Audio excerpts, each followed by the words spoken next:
Hi friends, ഇന്ന് ഞാൻ വന്നിട്ടുള്ളത് നല്ല ചൂട് കഞ്ഞിയുടെയും അതുപോലെ തന്നെ നല്ല ചൂട് ചോറിൻ്റെയും പിന്നെ ഇത് ബാക്കി വരാമെന്നുണ്ടെങ്കിൽ നമുക്ക് വൈകുന്നേരം കട്ടൻ ചായയുടെ കൂടിയെല്ലാം കഴിക്കാൻ പറ്റിയിട്ടുള്ള നല്ലൊരു അടിപൊളി റെസിപ്പി ആയിട്ടാണ് കേട്ടോ. അപ്പോൾ ഇത് തയ്യാറാക്കുന്നത് പപ്പായ വെച്ചിട്ടാണ്. അപ്പോൾ വീഡിയോ നിങ്ങൾ മുഴുവൻ സ്കിപ്പ് ചെയ്യാതെ തന്നെ കണ്ടിട്ട് ഒന്ന് സപ്പോർട്ട് ചെയ്യണേ. നമുക്ക് വേഗം തന്നെ വീഡിയോയിലേക്ക് പോകാം. ഞാൻ ഇതിവിടെ ഒരു പപ്പായയുടെ പകുതി പൊടിയായിട്ട് കട്ട് ചെയ്ത് എടുത്തിട്ടുണ്ട്. ഞാൻ ഇത് മിക്സിയുടെ കട്ടിങ് ജാറില്ലേ അതിലിട്ടിട്ടാട്ടോ കട്ട് ചെയ്ത് എടുത്തിട്ടുള്ള. പിന്നെ ഇത് നല്ല മൂപ്പെത്തിയിട്ടുള്ള പപ്പായേനു, അതുകൊണ്ട് ചെറുതായിട്ടൊന്ന് കളറ് മാറിയിട്ടുണ്ട്. പക്ഷെ മധുരമൊന്നുമില്ല കേട്ടോ. നല്ല മൂപ്പെത്തിയത് കൊണ്ടാണ് കളർ ഇങ്ങനെ മാറിയിട്ടുള്ളത്. അങ്ങനെ അധികം മധുരമുള്ളതൊന്നുമല്ല. അപ്പോൾ നമ്മൾ എടുക്കുന്ന സമയത്ത് മധുരമൊന്നും അധികം ഇല്ലാത്തത് എടുക്കാനായിട്ട് ശ്രദ്ധിക്കാം. പിന്നെ നിങ്ങൾ എടുക്കുന്ന സമയത്ത് നിങ്ങളുടെ വീട്ടിലുള്ള ആളുകളുടെ എണ്ണ അനുസരിച്ചിട്ട് എത്രത്തോളം വേണമെന്ന് വെച്ചാൽ അതിനനുസരിച്ചിട്ട് എടുക്കാം കേട്ടോ. പിന്നെ ഇതിലേക്ക് ഞാൻ എടുത്തിട്ടുള്ളത് ചെറിയുള്ളിയാണ്. ചെറിയുള്ളി ഞാനിവിടെ ഒരു 7 എണ്ണം എടുത്തിട്ടുണ്ട്. ഇത് അത്യാവശ്യം വലിപ്പമുള്ള ചെറിയുള്ളി ആയതുകൊണ്ടാണ് 7 എണ്ണം എടുത്തിട്ടുള്ളത്.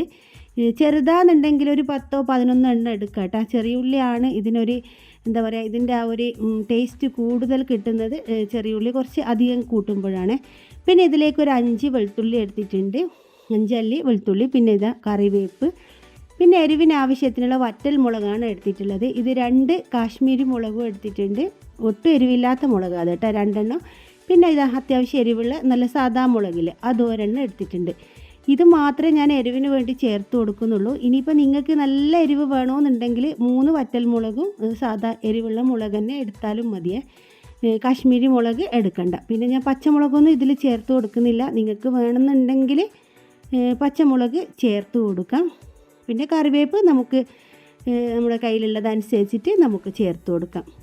പിന്നെ ഇതിലേക്ക് ഞാൻ എടുത്തിട്ടുള്ള തേങ്ങയാണ്. തേങ്ങ അരക്കപ്പ് മുഴുവനായിട്ടില്ല, അരക്കപ്പിൽ കുറച്ച് കുറവായിട്ടാണ് തേങ്ങ എടുത്തിട്ടുള്ളത്. ഇനി നമ്മൾ എടുത്ത് വെച്ചിട്ടുള്ള ഈ ഒരു എന്താ പറയുക, ചെറിയുള്ളിയും വെളുത്തുള്ളിയും വറ്റൽ മുളകിലൊന്ന് ചതച്ചെടുക്കണം. കറിവേപ്പ് ഒഴിച്ച് ബാക്കിയുള്ളത് നമുക്ക് മിക്സിയുടെ ജാറിലേക്ക് ഇട്ട് കൊടുക്കാം.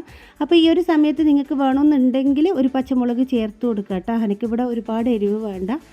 അങ്ങനെ ഞാൻ ഇതിവിടെ ഒന്ന് ചതച്ചെടുത്തിട്ടുണ്ട്. ഒരുപാട് അരച്ചെടുക്കണ്ട കേട്ടോ, ഒന്ന് ചതച്ചെടുത്താൽ മതി.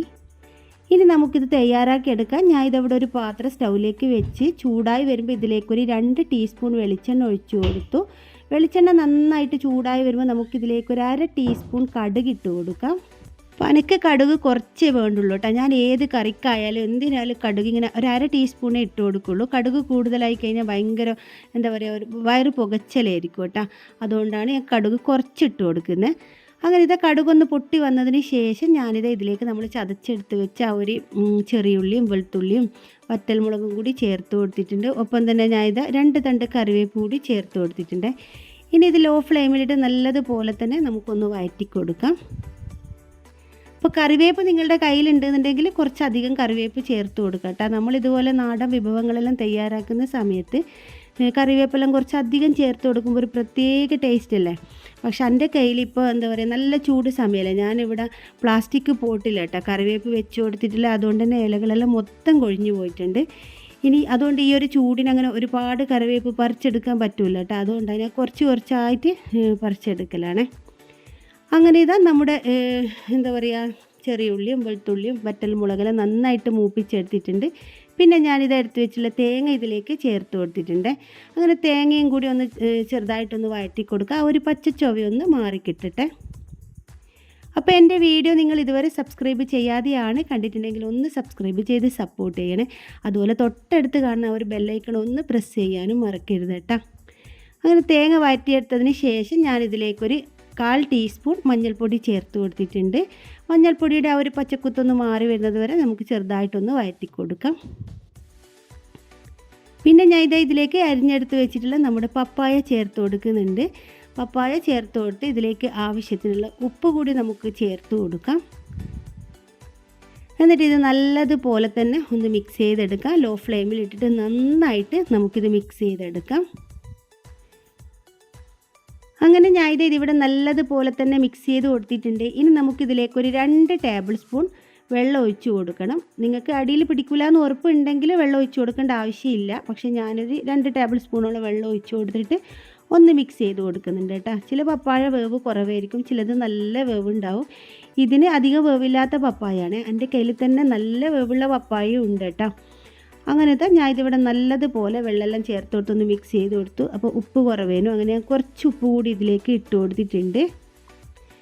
എന്നിട്ട് ഇത് നന്നായിട്ടൊന്ന് മിക്സ് ചെയ്ത് നല്ല തട്ടിപ്പൊത്തി ഇതുപോലെ ഒന്ന് എന്താ പറയുക, എല്ലാം കൂടി ഒന്ന് ഒരുപോലെ ഒന്ന് തട്ടിപ്പൊത്തി വെച്ച് നമുക്കിത് മൂടി വെച്ചിട്ട് വേവിച്ചെടുക്കാം. ഇപ്പോൾ ലോ ഫ്ലെയിമിലിട്ടിട്ട് വേവിച്ചെടുക്കുന്നത്. ഇത് ഒരുപാട് വേവില്ല എന്ന് ഞാൻ പറഞ്ഞു, ഒരു 3-5 മിനിറ്റ് കൊണ്ട് ഇത് വെന്ത് കിട്ടിയിട്ടുണ്ടേനു കേട്ടോ. അപ്പോൾ ഇടയ്ക്ക് ഞാനൊരു പ്രാവശ്യം തുറന്നിട്ട് ഇളക്കി കൊടുക്കുന്നത് കാണിക്കുന്നുണ്ട്. അപ്പോൾ 2 പ്രാവശ്യം ഞാൻ ഇടയ്ക്ക് തുറന്നിട്ട് ഇളക്കി കൊടുക്കുന്നുണ്ട്. ഇതിവിടെ മൂടി വെച്ച് കൊടുക്കാം. ഇനി നമുക്കിതൊരു 5 മിനിറ്റിന് ശേഷം തുറന്ന് നോക്കാം. 5 മിനിറ്റ് കഴിഞ്ഞിട്ടുണ്ട്. നമ്മുടെ പപ്പായ ലോ ഫ്ലെയിമിലിട്ട് തന്നെ നല്ലതുപോലെ തന്നെ വേവിച്ചെടുത്തിട്ടുണ്ട്. അപ്പോൾ ഇത് 5 മിനിറ്റ് കഴിഞ്ഞപ്പോൾ ഞാൻ പിന്നെ ഒന്ന് ഹൈ ഫ്ലെയിമിലിട്ട് കുറച്ച് സമയം ഒന്ന് നന്നായിട്ട് മിക്സ് ചെയ്ത് കൊടുക്കുന്നുണ്ട്. ആ ഒരു വെള്ളത്തിൻ്റെ കുറച്ചൊരു ഇതെല്ലാം ഉണ്ടേനു കേട്ടോ, അതെല്ലാം ഒന്ന് പോയി കിട്ടാൻ വേണ്ടിയാണ്. അപ്പോൾ ഇത് നന്നായിട്ട് തന്നെ മിക്സ് ചെയ്ത് കൊടുത്തിട്ടുണ്ട്. ഇനി നമ്മളുടെ കയ്യിലുള്ള കറിവേപ്പ് നമുക്ക് ചേർത്ത് കൊടുക്കാം. ഞാനിവിടെ ഒരു തണ്ട് കറിവേപ്പ് മാറ്റി വെച്ചിട്ടുള്ളൂ. നിങ്ങളുടെ കയ്യിൽ കറിവേപ്പ് ഉണ്ടെന്നുണ്ടെങ്കിൽ കുറച്ചധികം തന്നെ കറിവേപ്പ് ഈ ഒരു സമയത്ത് ചേർത്ത് കൊടുക്കാം. അപ്പോൾ ഞാൻ എടുത്ത് വെച്ചുള്ള ആ ഒരു തണ്ട് കറിവേപ്പ് കൂടി ഞാൻ ഇതിലേക്ക് ചേർത്ത് കൊടുക്കുന്നുണ്ട്. എന്നിട്ട് നന്നായിട്ട് വീണ്ടും ഇതൊന്ന് മിക്സ് ചെയ്തെടുക്കാം. അപ്പോൾ എൻ്റെ വീഡിയോ നേരത്തെ പറഞ്ഞതുപോലെ തന്നെ നിങ്ങൾക്ക് കണ്ടുകൊണ്ടിരിക്കുന്ന സമയത്ത് ഇഷ്ടമാവുകയെന്നുണ്ടെങ്കിൽ ഒന്ന് ലൈക്ക് ചെയ്യാനും നിങ്ങളുടെ ഫ്രണ്ട്സിനൊക്കെ ഒന്ന് ഷെയർ ചെയ്ത് കൊടുക്കാനും ഒന്നും മറക്കരുത് കേട്ടോ. അങ്ങനെ നല്ല അടിപൊളി ടേസ്റ്റുള്ള ഒരു റെസിപ്പിയാണ്. പപ്പായ നമുക്ക് വീട്ടിൽ എല്ലാ വീടുകളിലും പപ്പായ ഉണ്ടാകും. എല്ലാ വീടുകളിലും ഉണ്ടോ എന്ന് എനിക്കറിയില്ല, അധിക വീടുകളിലും പപ്പായ ഉണ്ടാവില്ലേ. അപ്പോൾ പപ്പായ നിങ്ങളുടെ കയ്യിലുണ്ടെന്നുണ്ടെങ്കിൽ ഇപ്പോൾ തന്നെ പോയിട്ട് തയ്യാറാക്കി നോക്കും. നല്ല ടേസ്റ്റാണ്. നമുക്ക് കഞ്ഞിക്ക് ചോറിനൊന്നും ഇല്ല കേട്ടോ, വൈകുന്നേരം നല്ല കട്ടൻ ചായയുടെ കൂടെയെല്ലാം കഴിക്കാനും സൂപ്പറാണ്. അപ്പോൾ ഇതുണ്ടെങ്കിൽ നമുക്ക് ചോറിൻ്റെ കൂടെ വേറെ കറിയൊന്നും ആവശ്യമില്ല കേട്ടോ. കുറച്ച് തൈരോ അതല്ല ഒരു പപ്പടോ പിന്നെ എന്തെങ്കിലും ഒരു മീൻ പൊരിച്ചത്, അതിലേതെങ്കിലും ഒന്ന് മാത്രം മതി. നല്ല ടേസ്റ്റ് ആട്ടോ ഇത്. അപ്പോൾ ഞാൻ ഇത് വെറുതെ ഉണ്ടാക്കിയതുകൊണ്ട് പറയല്ല, നിങ്ങൾ ഒരു പ്രാവശ്യം ഒന്ന് ഉണ്ടാക്കി നോക്കിയിട്ട് അഭിപ്രായങ്ങൾ കമൻറ്റ് ബോക്സിൽ അറിയിക്കാൻ മറക്കല്ലേ.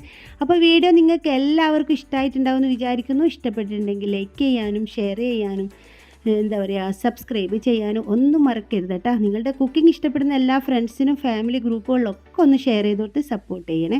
പുതിയൊരു വീഡിയോ ആയിട്ട് നമുക്കിനി വീണ്ടും കാണാം.